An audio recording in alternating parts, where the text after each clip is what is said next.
Ready? Go. Set. Go.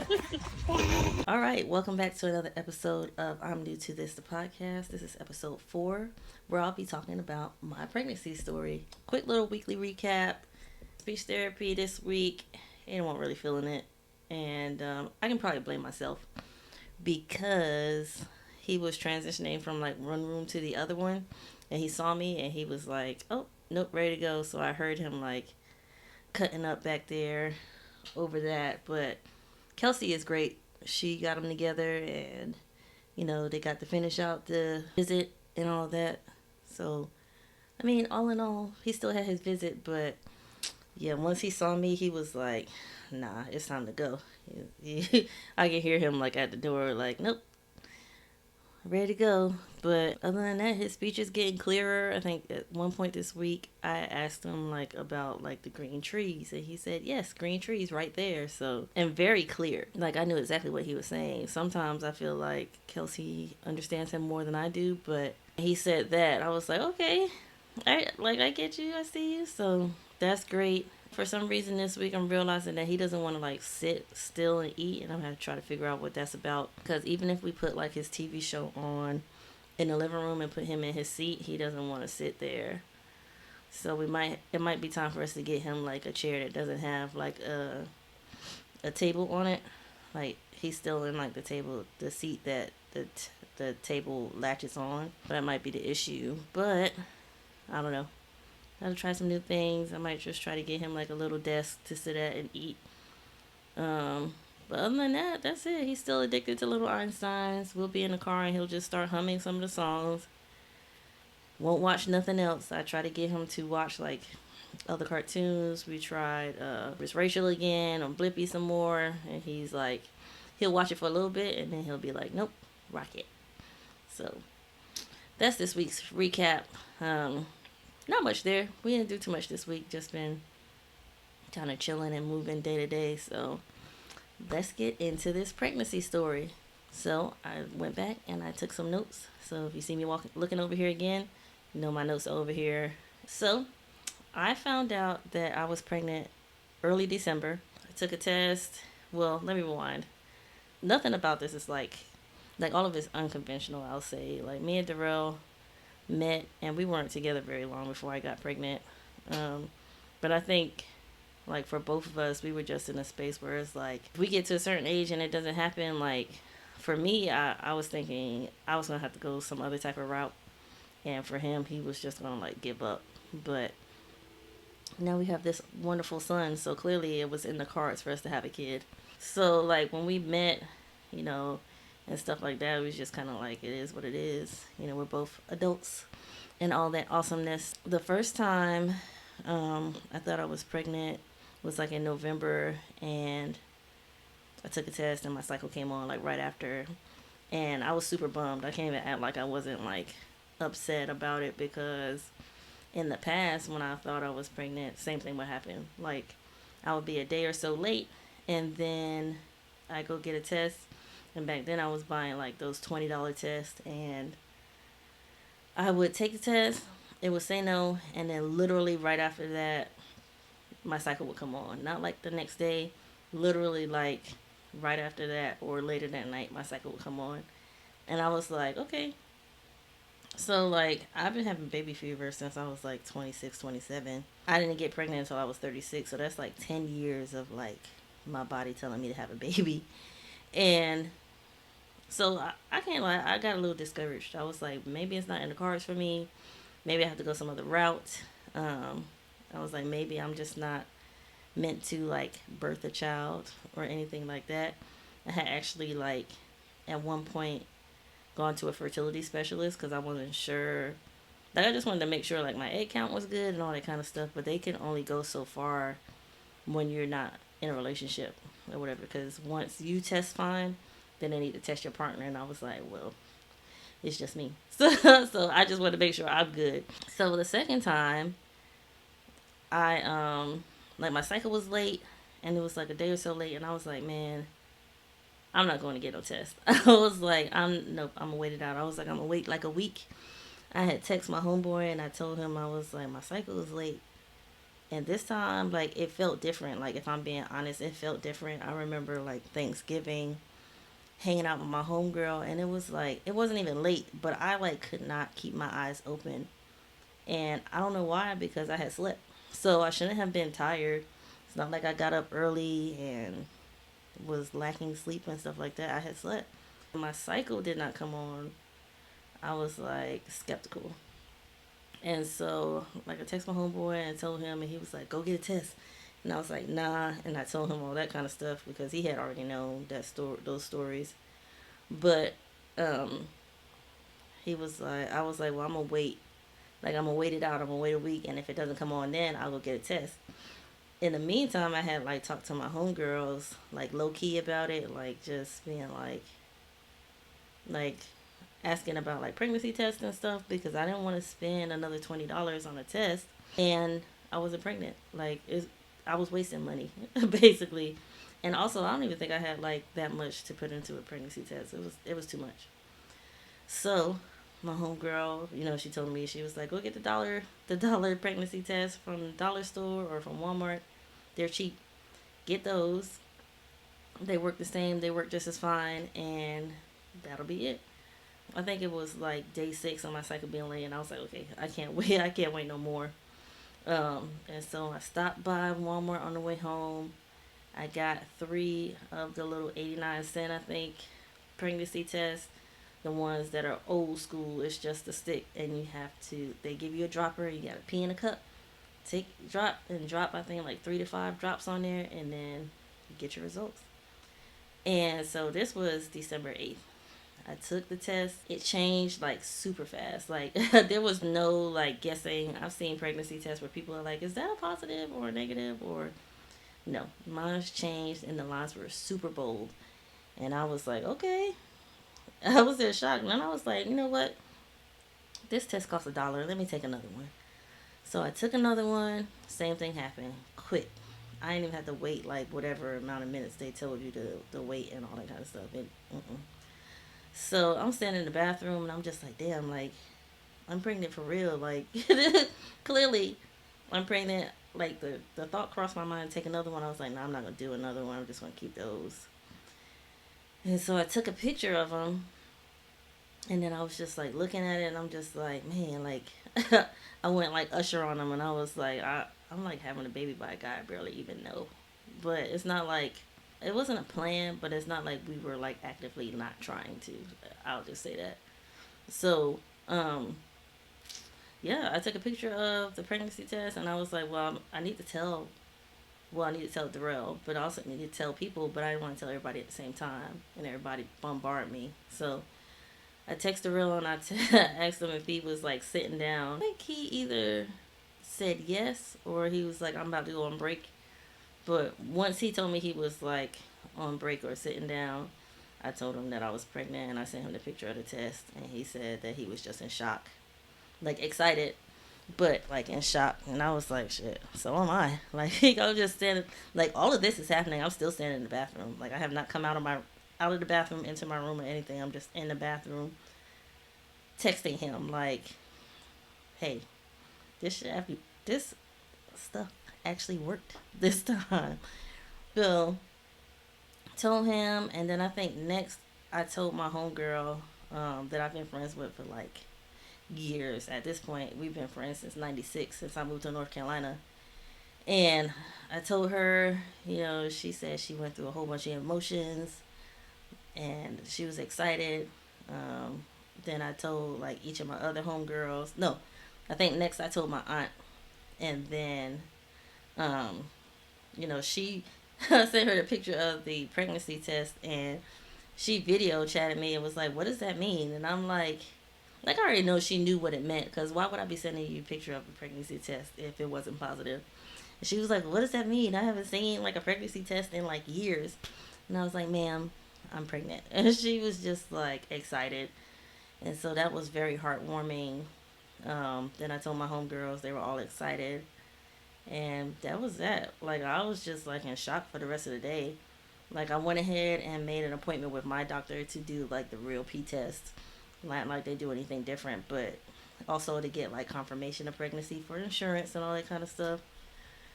But like, and I think we went to that appointment like literally 2 days later, which is crazy because I never get to see my doctor that fast. And I saw my doctor, so we went and got the test done. And my doctor comes back in the room and he's like, "Well, you're pregnant." And I'm like, "Yeah, I just wanted to make sure." And like both of us are just sitting there like wide eyed, just like, "Okay, well, this is real for real now because the doctor said so." So it's not no faulty dollar test. This is the real deal thing. And so like I feel like my doctor grew up me like a father would, because he was like, "So have you guys known each other for a while?" And I was like, "No, not really, probably a couple months." And he was like, "Oh, okay." And he's an African guy. And so he was like, "Well, what are you guys gonna do?" And I was like, "Well, we're gonna make it work. Like, we want the baby, so that's not the question." And then he was like, "Well, are you guys excited?" And I was like, "Yeah." I was like, "Yeah, I'm excited." And Darrell was like, "Yeah, he's excited, but just in shock." Like, I was literally just sitting there like, wow. And like for a couple of days, I was just like going back and looking at the tests, like, really? Because I kept them. This is my first pregnancy. I kept the test. So I think like a week or so later, maybe, I found out that my best friend was pregnant. Like one of my homegirls was also pregnant, and like literally due like days after I was. And we literally had our sons, both of us had boys, and we literally had our sons like days, within days of each other, like 4 days specifically. So that was like crazy. I was like, so I get to go through this experience with somebody, which was exciting for me because I don't know, it's like it would have been great either way. If I was pregnant by myself, it would have been great, but also just having somebody like going through it at the same time to like bounce things off of each other. We would bounce like our appointments off each other, and I'd be like, "Did you do this yet?" And she'd be like, "No, I'm set up for that next week." And like when we did like the glucose test, like I only had to do the regular one. I think she had to go back and do like the extra. We was talking about like the flavors and all that kind of stuff. So it was a good experience just having somebody that was going through the same thing literally at the same time. Like our appointments would be within days of each other and all that kind of stuff. And just kind of like talking to her about what the people in her doctor circle was doing and what people at UNC was doing. So it was good. I enjoyed it. So after I got the confirmation of pregnancy from my doctor, I went ahead because I already knew I wanted to have a baby at UNC. I didn't want to go to Duke. I didn't want to go to Durham Regional or some random hospital unless I had no choice. But the plan was to have my baby at UNC. When I called UNC to like make an appointment, they asked me if I wanted a doctor or a midwife, and so I chose the midwife program, which was great. I loved it. Basically, what happens is like over your course of appointments, you meet a different midwife every time, and then they kind of rotate around once you meet them all. That way, when you go into labor and you're at the hospital, you're not with a stranger. Like you've seen them all, you've met them all, they all have seen your records and all that kind of stuff. So it was a good experience. I liked them all. All of them were very nice, and like it's crazy because the first lady that I saw is the one that was delivered Ayden. So like a lot of things that happened in my pregnancy was like amazing for me. It was just crazy to think about it. But yeah, so I set it up for us to have the baby at UNC Hospital. Set it up so I'd be in the UNC midwives program. They also offer like centering classes where you kind of like in groups and you meet every week with other moms that are due around the same time you are. And I actually met one girl that's like super dope through that class, and so that was a great experience. And then later down the line, I actually signed up for a UNC allergy study where they tested me, they tested Darrell, and both our allergies, and then they tested just to see like what we were allergic to, and then they tested to try to see like if they could find allergies in my blood that might be in Ayden's. And once he got here, the first year they tested him every 3 months, I think it was, and they tested him for all allergies like environmental, food, nature, all the allergies. And so far, so good. At one point they thought he had like a galactose allergy or a soy allergy, but he's passed all of those. So it's a dope program. If you wind up in a UNC program, maternity program, and they're still doing that, I would say sign up for it. It's really just like skin testing. You give a little blood, and that's it. And you get paid for it. So, like, we get paid every time we go in to do the study. And he goes up until he's 5 years old. So we still got 3 more years. And at this point, he only goes every year. So that's my tidbit about the UNC midwife or the UNC allergy testing program. It's a dope little program. My only concern with like going to UNC is that where we stayed, it was like 30 minutes away. So my only fear was that like I wouldn't have enough time to get there. and but I just kind of pushed that at the back of my mind. I was like, nope, that's not gonna happen. I'm gonna go into labor, and I'm gonna have time to get to the hospital, and I have my baby at the hospital. That's all that matters. So set all that up. The end of December, we told my grandparents, and that video is actually on TikTok. If you want to see it, it's pinned to the top. So what I did was basically like presented. I made them these shirts, and I presented them to them as like Christmas gifts. And they opened them, and we had the reaction. They was all excited, talking about how much they was going to spoil the baby. My grandmother made a little slick comment about my age and wait until now to have a baby. And I was like, just be happy for me, ma'am, please. But yeah, that was a great experience. Like, I think a lot of this stuff is just like super, super great and heartwarming because I waited so long to do it. Like, even with my friends, like, I think I had already like planned out how I was gonna do it. I didn't do it anything like that, but just like for everybody to be, and I knew they would because everybody knew and knows how much I wanted to be a mom. So it was like they all was just super happy and super emotional. And so was my family. So it was like it's just heartwarming to finally be able to do all that stuff. After I told my grandparents and gave them the shirts, I had also mailed my dad and my stepmother, and my brothers and my sister. I think I had mailed all their shirts to them. I think my dad got his last. My stepmom got hers definitely, and she called me and was like, "Girl, what?" And I was like, "Yep, it's a baby coming." And then my dad, same thing. He got his shirt, and he was just like, "I'm gonna be a grandfather." I was like, "Yeah, man, I got a baby coming in August." So, and all of the shirts was customized. So like they all said like promoted to whatever their like name was. Like I think one said like TT, and another one said like fairy godmother.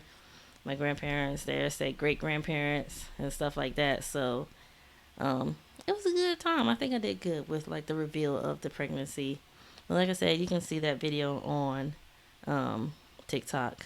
After that, New Year's Eve, we told Darrell's mom because he had already told his siblings, and then his sister wanted to wait until his mom in person. So she had a little New Year's Eve gathering. We all went over there. This was like my first time meeting them, meeting them too. So it was kind of like, oh, Darrell's brought a new girl around, and then his sister set it up so like all the kids was there, came out with these little sayings that led up to us having a baby, and she was super excited too. She like jumped up and hugged us, and I was just like, oh, okay. This went like I wasn't expecting anything bad, but like this went well also. So that was like a relief. And then I have to ask them like what they thought of me at first. I think I'm gonna ask them that. Like I want to know. I can't imagine anything bad. I was super quiet because I was just like, for like a while we was just sitting there, and I'm just like, I gotta pee again. And I want to keep like going to the bathroom and stuff like that. So like I was just sitting there, and I was like super quiet because I was like, we had just found out, and you couldn't tell, but I felt like something was gonna give it away. So I was just sitting there like super chill. But yeah, so we told them. We don't have a video for that one, unfortunately, but it was a good experience on that one too. Then we brought in New Year's together. I brought in New Year's with his family. I had my first ultrasound end of January, and I was just like of course I knew I was pregnant already, but this was like the icing on the cake. Like I finally got to see my little baby in there. At that point he looked like a little peanut. with legs. And so um, I was like, oh, so now I see how people can like see it, because I looked at ultrasounds before and I had no idea what I was looking at. But I had an ultrasound and I saw him and I was just like overwhelmed with like every type of emotion. Just like, wow, I'm about to be a mom for real. Like everything was like me just feeling like, wow, this is really happening for me now. Yeah, it just kind of set in for me. And we had gotten our due date, and I think they confirmed the due date at that ultrasound, because it can change. So the due date was August 13th. And I was super excited about that because I wanted him to be born on his due date. Since that was the due date, I was like, he'll be 8/13, I'll be 5/13. So that was great. Then February rolled around and we opted into doing all the genetics testing. And we did the extensive version of the genetics testing because I wanted to know everything. I was like, I just want to always be aware, if there was going to be a disability or anything like that they could detect. I want to know ahead of time, because those are things that you need to be prepared for, and like we had to pay for it. I think it was like $100 and something, but it's worth it. And then we also got like the gender there. And so the gender I think came a little bit later after genetics testing. And so she was like, so she emailed it to me. So when I got it, I called her and I told him that, stop by the house, because we weren't staying together. Stop by the house on the way home so we can open this together. Open it up and saw it was a boy, and I was like, yes, all my dreams are coming true. I wanted a boy so bad, and I got blessed with a little boy. So I was like, this is it. Like, this is it. Like, nothing else can like change the way I feel about any of this. Like, if it was a girl, it would have been fine, but I know I wanted a boy. You just, at the end of the day, you just want a healthy child. And like the genetics testing said he was going to be healthy. Gender said boy. So I was like, this is it. And then unfortunately at the end of February, I lost my sister. And like that like rocked me hard, like terribly. And like the only thing that like kept me sane, I want to say, was being pregnant. Like I just had to like hold on to the joy that I was pregnant. Like I was like so hurt because my sister that passed away was the one that's right after me. It's like she was young, it's just like deaths like that hurt you so bad when people die young and it's sudden. Yeah, the only thing that really got me through that was being pregnant. And then like spiritually, I was like, maybe this is why like I didn't get pregnant until now. Or maybe this is why I got pregnant like right now, just so I can have like something to hold on to, something to be happy about. Like I told myself, I didn't want to be like overly anxious. I didn't really grieve. I didn't want to be like super sad because I didn't want the baby to feel that.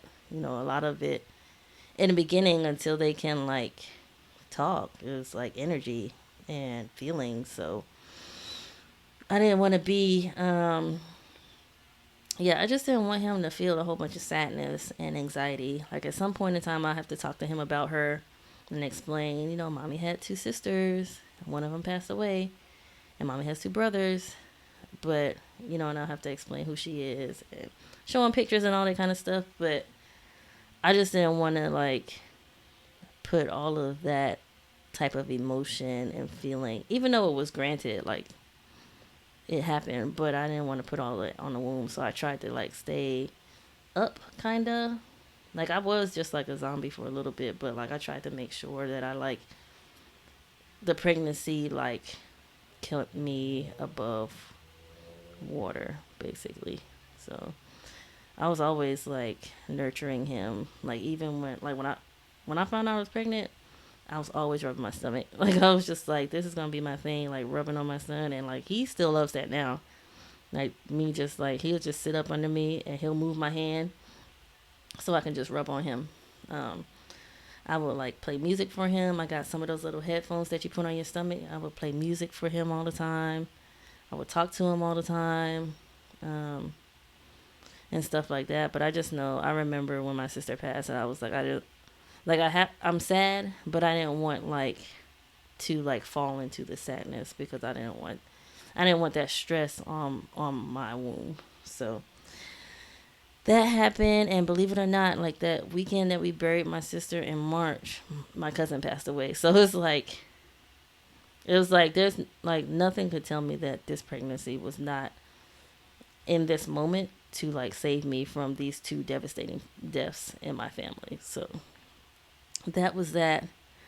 Um, at the funeral, at my sister's funeral, that's when I revealed the gender, not to my grandparents because my grandfather didn't want to know, and so I didn't tell my grandmother either.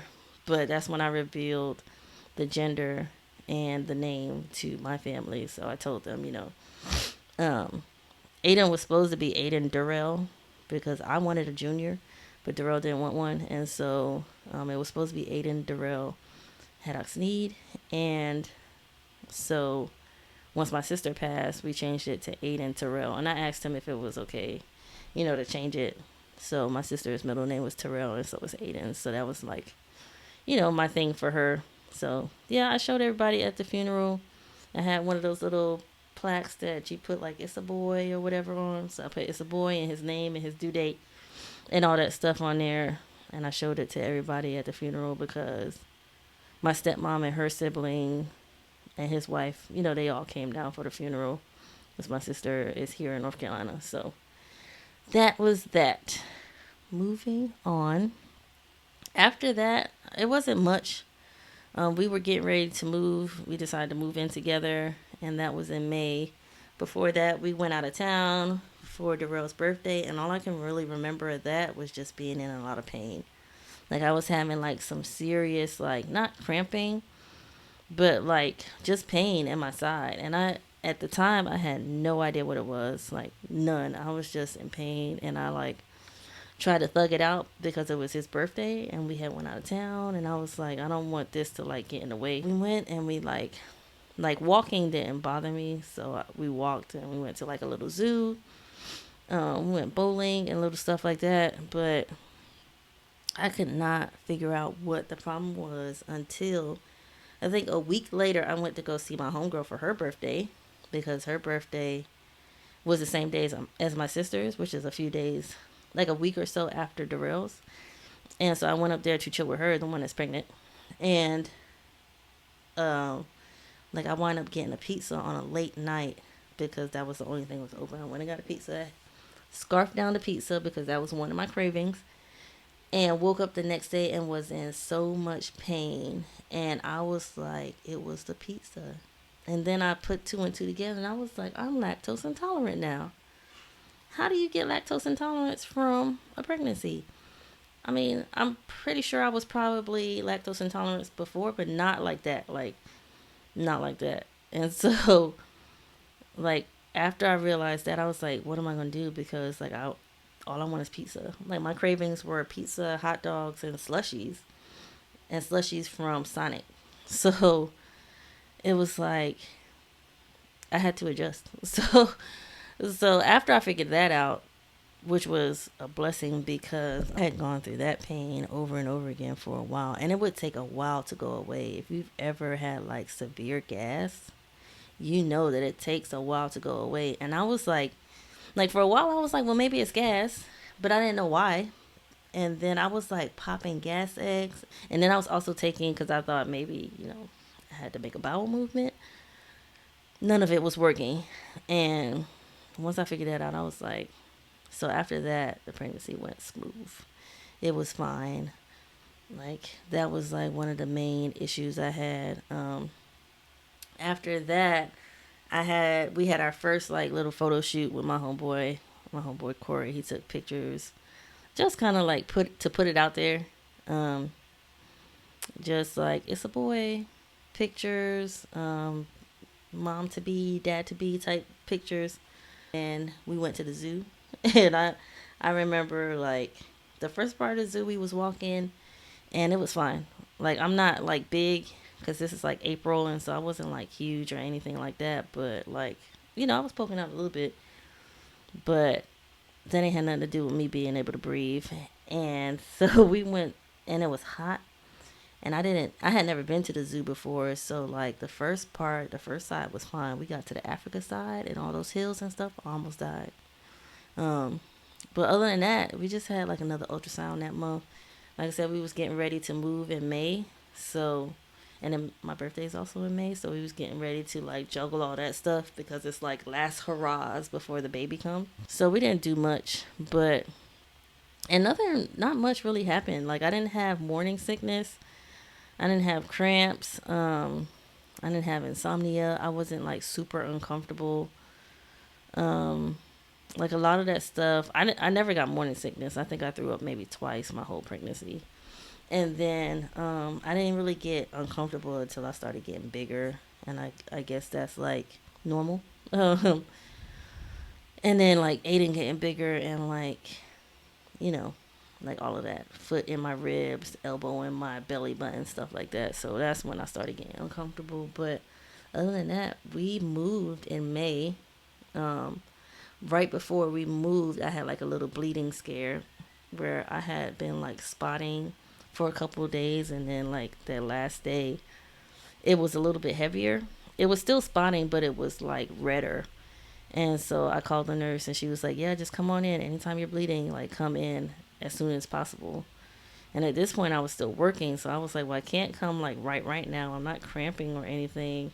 And she was asking me questions about like Aiden's kicks, because that's another way they can tell um like if the baby's okay by how active he is. But Ayden was very chill in the womb. Like even when he would kick, he might kick, but then he would bring his leg in really slow. Or like if he moved his leg or arm, it would be really slow. So like even in the videos that I have, like you see it slowly moving across my stomach. Or you'll see a kick, but it's not super strong. It's like a little tap. So I couldn't really go off of kicks because I was telling her that he was really chill. Like I barely felt them ever. Not just now, but just ever up until this point. And at this point, I was 4 or 5 months pregnant. So it's like, I don't know. I don't know what's supposed to be happening around that time. Even though I read the baby book, I just, like a lot of stuff in the baby book was not happening to me. So I couldn't really go off that either. But I went to the hospital. They put me in a triage room. They hooked me up to like the heart rate monitor and all that kind of stuff. She checked like my mucous membrane and she checked my abdomen and all that kind of stuff. Everything turned out fine. She was like, it must just be like the uterus releasing a little bit of blood and stuff like that. So everything was good. We moved into our new apartment, which was great because it was, well, I mean, I couldn't do anything. I couldn't help move. But it was good enough time for me to be able to like put stuff away and stuff like that without the real worrying about me, and without me um like worrying about being done on time, because I wasn't due till August. So like I said, we moved in May, and from then like I stopped working a couple weeks later. I think we went to the beach for my birthday and Mother's Day because it was around the same time. And then I started nesting. I think that's way earlier than you're supposed to start nesting. I'm not sure. But like I said, because I was stuck at home with nothing to do really, what else? Like, what else is my mind going to be on besides the baby and what I should be doing and stuff like that? So the next ultrasound is the one where we could really like see his face. That's when I was like, yeah, this baby looks like me. Like as soon as I saw like a good glimpse of his face, I was like, yeah, that's my baby. He definitely has my nose, and from like the nose up, he's all me. So I was like, yep, that's him. And after that, we did like the belly cast, we did belly painting. Darrell painted my belly, and we did 4D ultrasound. That was dope.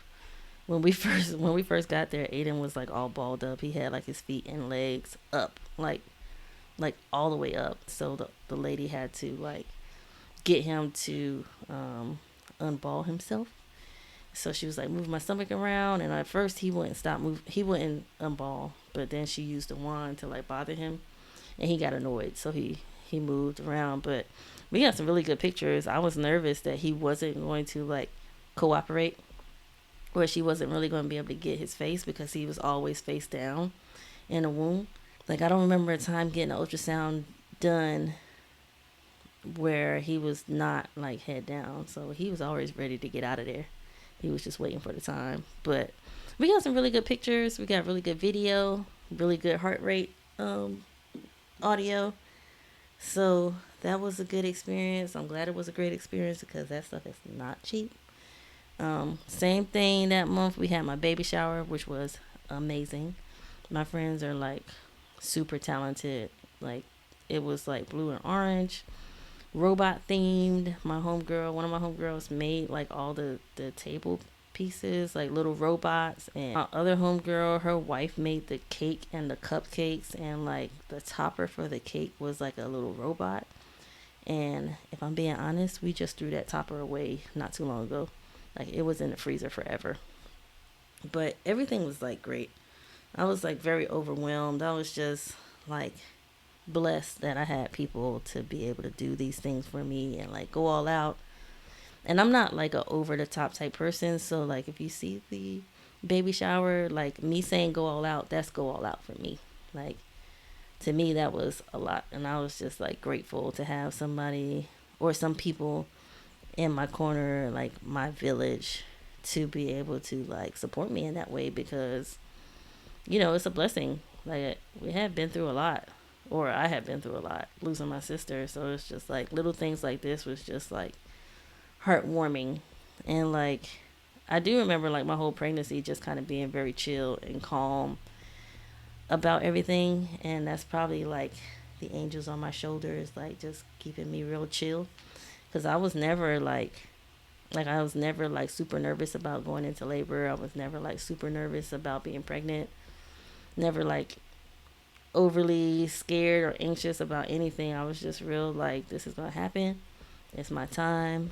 I'm gonna have this baby, and it's gonna be a great experience, and it has been.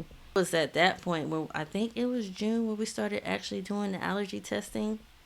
So like we went and we gave blood. They did like some skin grafts. What else did we do? It's something else that they do, but yeah, they started that process. And then it was in June when I really started getting big. Like, I started like blowing up, because at first, before that, like, people always tell me that my belly was small for me to be however months I was, and I was like, okay, well, thank you. But in June, yeah, I can really feel myself like getting big. My stomach started getting heavy. Um, I'm not sure if I ever like started waddling, but I definitely like, I didn't feel a whole bunch of pressure down there like on my stuff, but I did like feel like I could feel my stomach stretching. So in July, I got another ultrasound, which is rare because you don't really get ultrasounds like month to month. But I think in June, the lady had said that my amniotic sac fluid was different, or I can't remember if I had too little or too much, a little bit too much, and so it had to come back the next month. So we got another ultrasound, which I was happy about, because I wanted to see my baby every month. Like, I wanted to see him all the time. I was like, if I could like afford one of those things for the house, like if I was rich and I could afford a little ultrasound thing, I'd be sitting there just looking at him all day, like, oop, there he is. Where is he at now? Oh, let me see, over here. Okay. And I started to buy a heart rate monitor, but that wouldn't be the same. Like, I don't want to hear his heartbeat all the time. I know he's alive, and that would just, to me, cause anxiety. But yeah,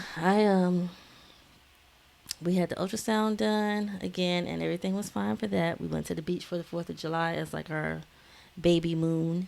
I did my maternity shoot in July, which was great. It came out exactly how I wanted it to be.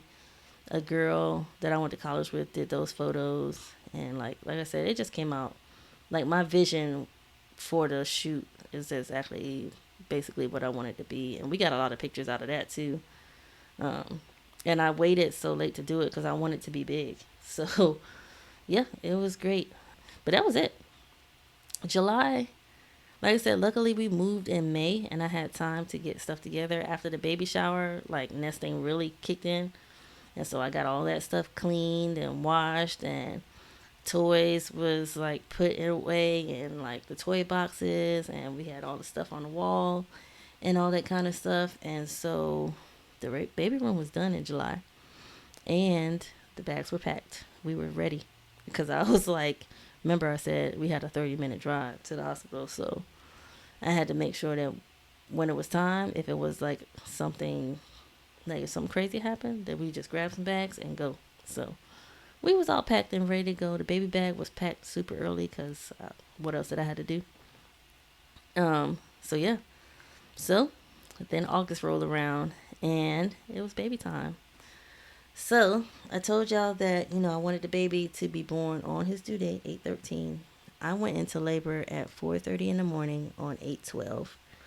And when I tell you that like the contraction woke me up out of my sleep. So I got up and I went to the other room because I was like I don't think I ever really had Braxton Hicks, and if I did I didn't notice. So like when those hit I was like, yeah, this is it. And so, I called the nurse's line and told them like I'm in labor, and she was like, well, how strong are they? Like, are you able to talk through them and all this kind of stuff? And I was like, yeah, they're not that close together. At this point, I think, I had only had one, and like I was on the phone with her for a few minutes, and another one didn't come up. Like they keep you on the phone for like 5 minutes to make sure they're not 5 minutes apart. So, she was like, okay, well, call us back. If you're feeling a type of way, or if like your contractions get stronger, or if they're closer together. Ideally, because it was COVID, I assume because it was COVID that they had to be 5 minutes apart in order for you to come to the hospital and go ahead and get a room. Other than that, you would come to the hospital and they might send you back home. So all day, all morning, I was just like walking through, and I think I might have had like 2 or 3 contractions before Darrell got up for work, and I was like, yo, I'm having contractions. I didn't wake him up. I waited until, he got up for work, but I was like, I'm having contractions. You probably want to stay home because I don't know how this is going to go. So he stayed home and we just kind of sat around while I went through contractions, and like it was like the longest day ever.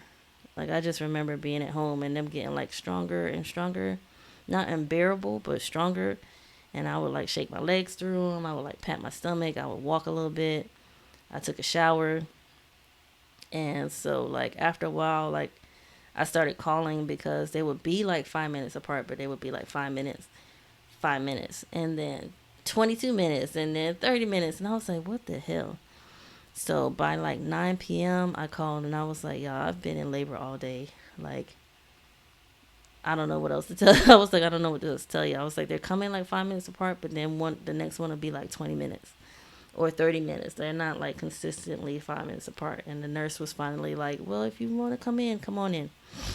So I came in, got a triage room, had to get COVID tested, which wasn't terrible. That was my first time getting tested for COVID, and it wasn't bad, but I got tested for COVID. They hook you all up, and then, she checked me, and I was 6 centimeters dilated, and I was like, yes. So they got me a room, got me to the room, and when I tell y'all I got in that room, got my robe on. No, I already had my robe on, but I got in that bed, and that next contraction hit like a ton of bricks. That first one hit, and I was like, oh my God, this, okay. It done ramped up a little bit, and that second one hit, and I almost pulled the arm off of the bed. Nah, I was like, nah. And so my plan was to do the nitrous oxide, but what I failed to think about was the fact that nitrous oxide is supposed to calm you so that the contractions aren't as bad. I was already calm. The contractions just hurt. So I wasn't nervous or I wasn't anxious or anything like that. I was like, once the contraction passed, I was fine. I wasn't nervous for the next one, anything like that. But needless to say, it did not help. And so as soon as they came back after giving me that nitrous oxide, I was like, this is not working. Go get me an epidural. So the epidural guy that came in with his assistant, they were super nice. He brought me the papers. They came right on back. It did not take them that long. I think I might have had like 1 or 2 contractions by the time they came back. And then I didn't know that like when you get an epidural, it stays in your back and like pushes medication to you like steadily. I had no idea. I had not done my research because I was not planning on getting one. But I knew after a full day of labor, I wasn't going to be able to do it. And I, like at that point, I think I might have been 7 centimeters. Like my body was moving very slow. So yeah, I couldn't do it. So I got the epidural, which was like a walk in the park. It didn't hurt. All I felt was a little pinch when they stuck me, and then it was done. And so after that, it was smooth sailing. They, they move you like every hour or so your body doesn't get too numb. And I don't know if it's UNC's epidural people or if it was the anesthesiologist or what, but like it was perfect. Like my legs were numb, but not to the point where I felt like dead. Like if you poke me, I could still feel it, but like the contractions, I could feel myself tightening up, but it was no pain, so I was good. I slept off and on. Um, I think whatever medication that they give you when you first get there, I forget the name of it, but it was like I think with most kids, it messes with like the heart rate or something, or it was messing with like my contractions, so they stopped that. Um, but I mean, it wasn't until like 3:30 ish, I think, when I was ready to push. And even at that point, like I wasn't all the way 10 centimeters, but she was just like, you know what, I think you can push. Let's push. And this is like, I told y'all that I got like my favorite midwife. She just happened to be on hospital duty on the 13th.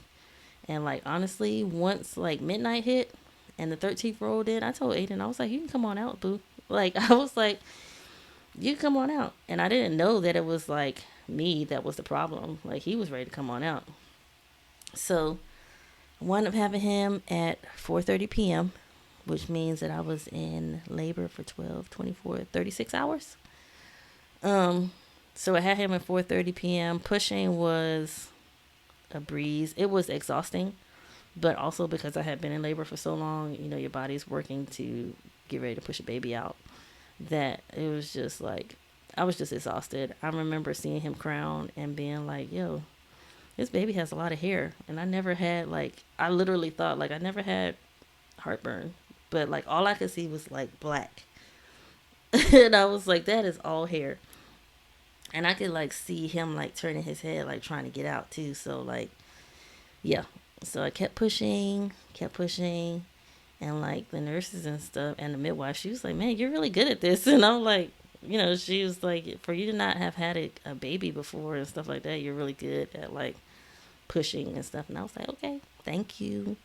But yeah, so we had him at 4:30 p.m. He was 6 pounds, 14 ounces, 14 and a half ounces, 21 and a half inches. And then I passed out after that. I definitely fell asleep. Or like I laid back and was just like out of it. I remember them like pushing the placenta out, and I remember seeing it and being like, it does really look like the tree of life, but also is huge and gross.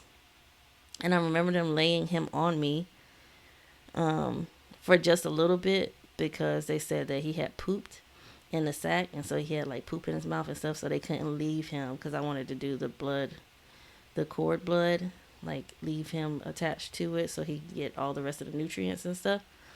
But they had to go ahead and like cut it and take him so they could clean him up before he got sick and stuff like that. So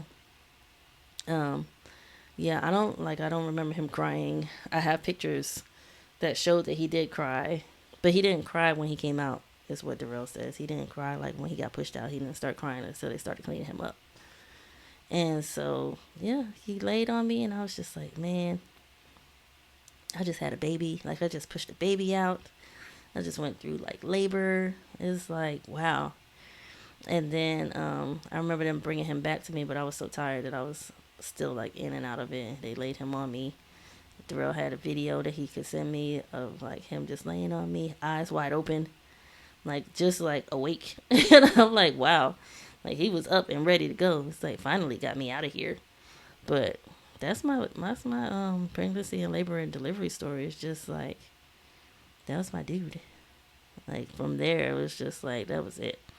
That's my guy. Now they don't like really take the baby out of the room. The baby stays in the room with you except for like his bath and testing, and he got circumcised, so they took him from the room for that, but that was the last day. So other than that, he was in the room. He had latching problems, so I wound up just giving him formula. And that's when I realized that you don't have to heat the formula up. So Ayden ain't never had no warm formula. It's always been room temperature. But in the hospital they'll give you those little shot bottles, basically is what I call them. And because we couldn't get him to latch on, he had, I should say, a long tongue tie, and so it kept him from being able to latch on well, which sucks because I wanted to breastfeed, but I mean, it is what it is. But other than that, it's been a great experience. My pregnancy and labor and delivery, like, to me, was easy peasy. Like, there were some hiccups, with the bleeding and the lactose intolerance and stuff like that. But other than that, it was fine. Like, I couldn't have asked for a better experience, really. And it's not to like brag. It's just to like be grateful um, that someone somewhere is watching over and guiding something, because you know even from my friends, I know it's not that easy. So yeah, that's my story. We stayed in the hospital for 2 days. I think that's the max. So we stayed in the hospital 2 days. The last day we came on home and my family met me at the house. My grandparents and my aunt met us at the house.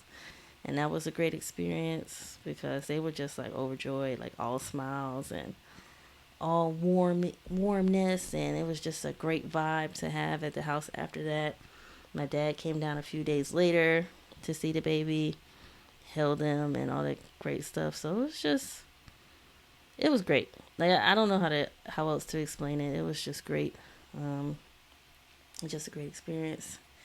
We did like a little baby shoot at the hospital instead of trying to like have like a little photo shoot after, because I had no idea what I wanted to do as far as that. So one of my friends that makes shirts, she had made him like a little onesie, a little Harry Potter onesie. So we did a little baby shoot, because they have a lady that comes around when you have a baby to ask if you want to do a photo shoot for the baby, a newborn shoot. So she did that at the hospital, and we got those pictures. And so that was really it.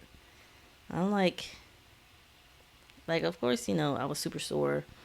That first pee and bowel movement is no joke. And then they also said that I had like a little infection. I do remember I had to get stitches a little bit, but not where I thought I would have to. So I'll leave that there. But yeah, I had to get a couple stitches, and then like I said, the horror stories about that first pee or bowel movement are true. It hurts. And like just getting up and trying to get to the bathroom also was a lot. And then let me tell you something though. This is what I want to talk about. After having a baby, the saving grace or those ice pads. Oh my God. Like, I made sure that I brought some home. Them junks are great.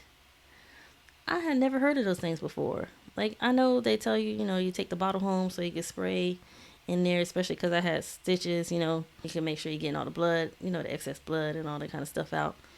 But nobody told me about the ice pack pads that you can put in the little mesh drawers that they give you in the hospital. Let me tell you. I brought, because, when you leave the hospital, you bring everything, all the diapers, wipes, toiletries, all that stuff is yours to bring home. I used them all. And I didn't bring that many home, but like in the hospital and stuff like that was my saving grace, those little pads. But yeah, just, that was rough trying to get up and get to the bathroom. And I had a natural birth. I can't even imagine trying to do that with a C-section. But yeah, that was it. Just doing that. Like, baby boy was right there in the room with us, and unfortunately it was COVID, so I can like have visitors to the room. I could have had one other person that could leave and come, but that was supposed to be my aunt, and it didn't make sense for her to come all the way down from New York in a rush like that when she could just meet us at the house. So that's what wound up happening. But yeah, let me see. I think my only afterthoughts for it was I did get fibroids. And once after the baby, when I talked to my family about having fibroids, they told me it ran in my family. So that it was to be expected, but they're not huge. They're not a bother now. I do have a little bit more cramping and stuff like that, but other than that, I've definitely had them checked out because I did not want no issues with no fibroids and all that kind of stuff. So they're not big enough to have to be removed. They're not big enough for me to have to like try to like shrink them or anything like that. So if they don't bother me, I'm not going to bother them. But with that being said, that's my pregnancy story. This episode is a lot longer than the rest of them have been. I'm hoping that you guys stick in there with me. My question for you guys, though, is what's your pregnancy story like? What was your labor and delivery like? Send me a message and let me know. If you feel like talking about it, tell me. If you want to send me a voice recording, you can do that too. Did you enjoy pregnancy? Like, was yours like outside of like all the regular stuff, like being like having morning sickness and stuff like that? Like, how did you feel about it? How was your labor and delivery? Stuff like that. I want to hear other people's stories. Also, if you're looking to be interviewed, to be on the podcast, to talk about whatever, parenting, if you want to talk about like, I have a couple people that's going to come on and talk about like speech therapy, audiology, stuff like that. I'm trying to like make this podcast about awareness. I wanted to start this podcast because it don't matter how many questions you ask people about being pregnant, you're not going to get all the answers. And you're not going to get all the answers off this podcast, but I'm hoping that like it gives you something to look out for. Like I would have known nothing about fibroids if I didn't get them and then ask my family. I wouldn't have known a lot about a lot of stuff really, honestly, if like me or one of my friends hadn't gone through it. And it's true what they say that like after you have the baby, you forget a lot of stuff. You forget a lot of stuff that you went through when you was pregnant, because even making this list, I had to like look at pictures and I had to ask my boyfriend. I had to ask him like, what do you remember? Because I forgot stuff. So yeah, message me. Send me an email at he's mine, I'm a mom at gmail.com. Comment on the video. Send me a DM on Instagram or TikTok at Ayden Terrell, AYDENTAREL. Also, shout out, we got 32 subscribers now. So shout out to everybody that has subscribed. Please keep telling people. Please keep sharing the podcast. Share the posts when I make posts, and let's get the word out there that there's a podcast out there telling moms and dads and all that kind of stuff about parenting and labor and pregnancy and all that kind of stuff. If you have any questions, topics, advice, or anything else, don't be afraid to send me a message. Until next time, like, share, comment, follow, tell a friend, and until next week, you guys, peace.